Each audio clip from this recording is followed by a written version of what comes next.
सौभाग्य का विषय है जो हमारे मध्य में अनंत विभूषित जगत गुरु कामदगिरी पीठाधीश्वर संत शिरोमणि श्री श्री राम स्वरूपाचार्य जी महाराज का आगमन हुआ है। मेरा व्यासपीठ महाराज श्री का बहुत बहुत स्वागत वंदन अभिनंदन करता है। देखिए, जीवन में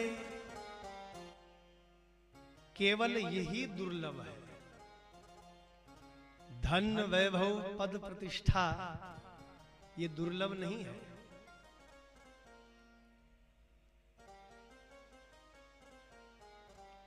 संत समागम हरि कथा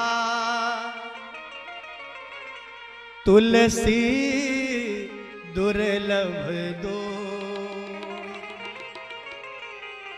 सुतदारा और लक्ष्मी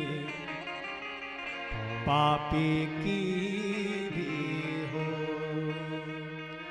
सुतदारा और लक्ष्मी पापी की भी हो। यदि कोई वस्तु दुर्लभ है तो यही है, संत समागम हरि कथा। गोस्वामी तुलसीदास जी ने जीवन में केवल यही दुर्लभ बताया है।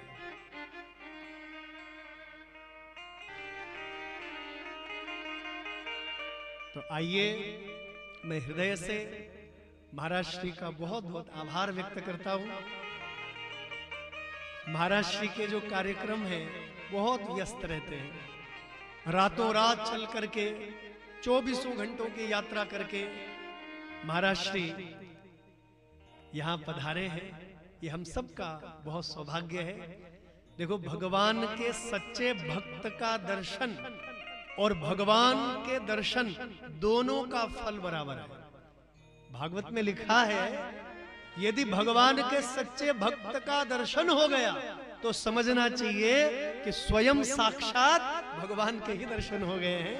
तो हमारे बीच में अनंत विभूषित जगत गुरु कामदगिरी पीठाधीश्वर संत शिरोमणि श्री श्री राम स्वरूपाचार्य जी महाराज विराजमान है।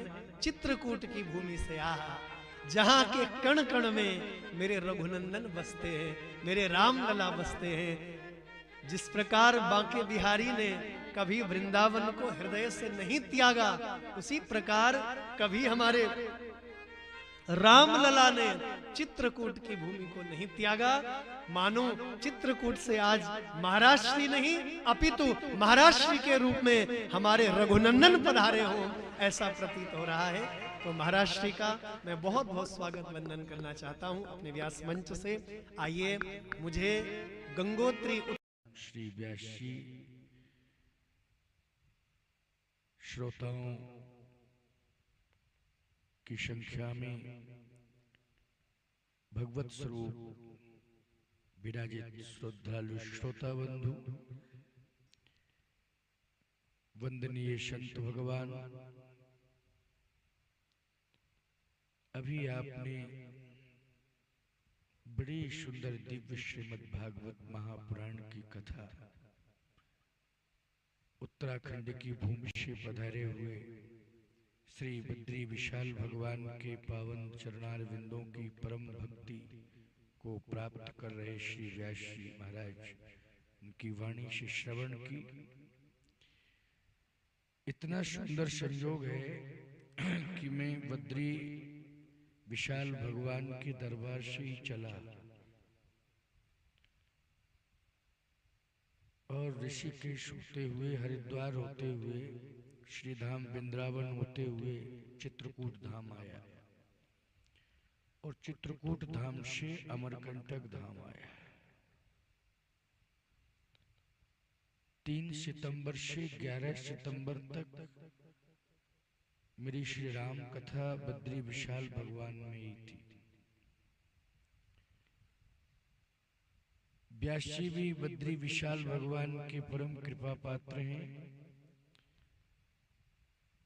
उनके ही प्रतिनिधि के रूप में वो अमरकंटक धाम पधारे हैं।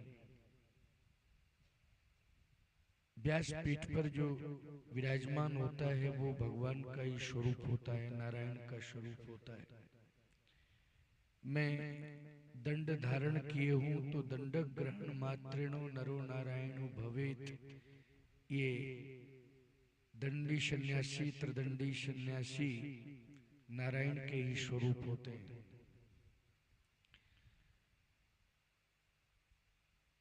आप सभी ने मां नर्मदा जी के पावन तट पर विराजित होकर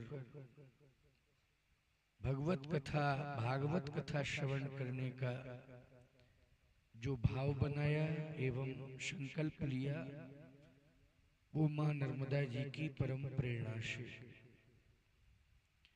व्यास जी कह रहे थे, बड़ी सुंदर वाणी है इनकी।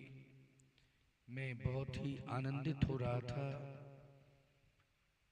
लगता था कि और सुनता रहूं, लेकिन क्या करूं, मुझे एक दिन ही रुकना, एक दिन क्या रुकना है, कुछ घंटे ही रुकना, इसके बाद तो यहाँ से प्रस्थान है मेरा। परंतु समय होता तो मैं निश्चित रूप से कल भी पूरे समय बैठकर पहले भागवत की कथा सुनता, इसके बाद कुछ सुनाता। विलंब से आया, इसलिए मंच पर भी मेरी उपस्थिति विलंब से हुई। मैं कथा की श्री ब्रह्मा जी का कितना सुंदर भाव आपने श्रवण किया। संतों की महिमा से संबंधित बहुत से भाव व्यास जी ने अभी अपनी वाणी से व्यक्त किए। सतियों की बड़ी महिमा है, संतों की बड़ी महिमा है। मदालसा जी अपने बेटे को ब्रह्म बोध कराती है। मैं वृंदावन आया तो मुझे गर्मी का विशेष अनुभव हुआ, चित्रकूट आया तो और ज्यादा गर्मी का अनुभव हुआ, लेकिन बद्री विशाल धाम में तो इतनी ठंडी थी कि लगता था कि बर्फ की बरसात हो रही है। आप तो वहां रहते हैं, मैं तो वहां मात्र 9 दिन तक रहा। अपनी जमीन का नक्शा, लेकिन आपका तो जन्म ही हुआ है।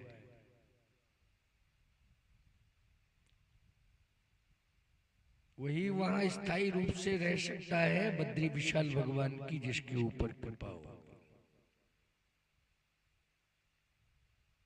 आपके ऊपर कृपा है, इसलिए आप वहां जन्म भी लिए हैं, रह भी रहे हैं और आप सह रहे हैं, ये कृपा के बल पर। नहीं तो मुझे तो नहीं लगता है, अगर कोई लगातार 6 महीने बद्री विशाल भगवान में रह जाए तो उसका भंडारा वही हो जाएगा।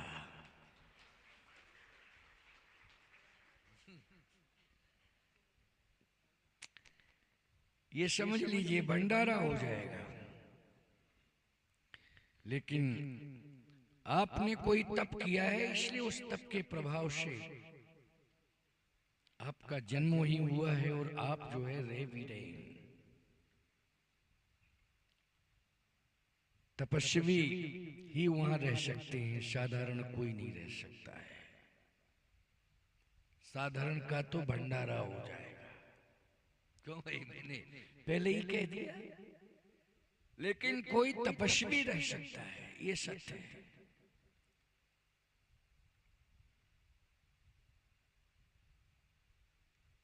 इसलिए तपस्वियों की भूमि है।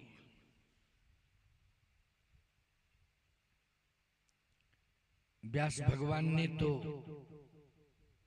वहां रह करके श्रीमद् भागवत की रचना ही की। वो स्थान का दर्शन वहां जाने पर होता है, आप लोग गए होंगे, वहां आपने देखा होगा। लेकिन मैं एक सती की बात आपको सुना रहा हूं। लिखे ही नहीं है चित्रकूट के, जो आप महिमा सुन रहे थे ना, व्यास जी ने संकेत दिया था कि जैसे श्रीधाम वृंदावन से भगवान कन्हैया दूर नहीं हो सकते हैं, वैसे चित्रकूट धाम से प्रभु राम दूर नहीं हो सकते हैं।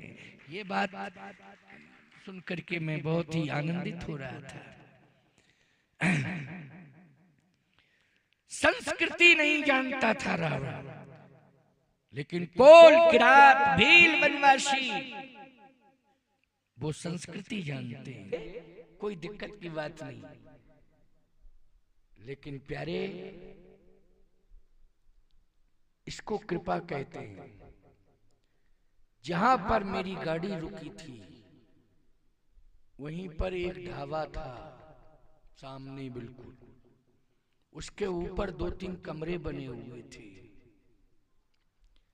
वो ढाबा वाला हमको देख करके आया, बोले गुरुदेव आपको कष्ट हो रहा होगा,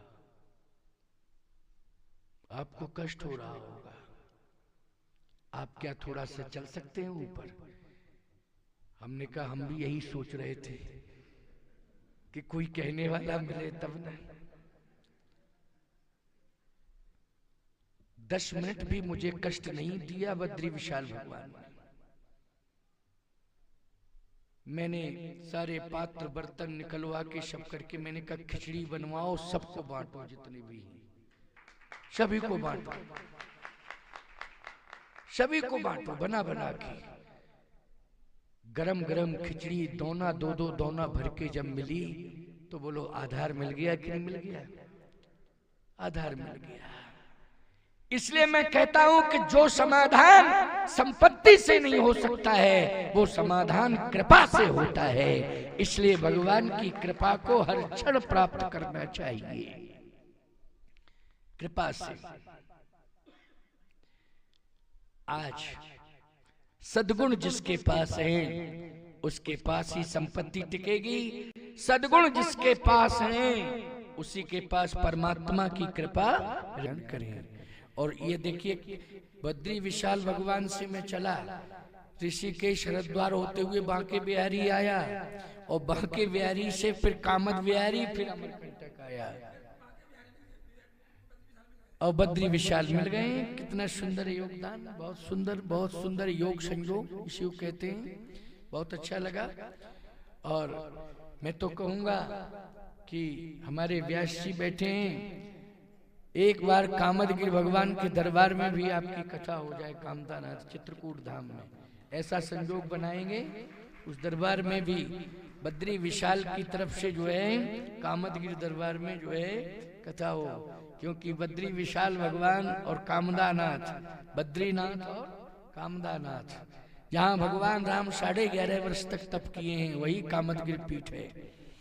तो आए हम लोग सब भगवत नाम संकीर्तन करें, इसके बाद फिर जय।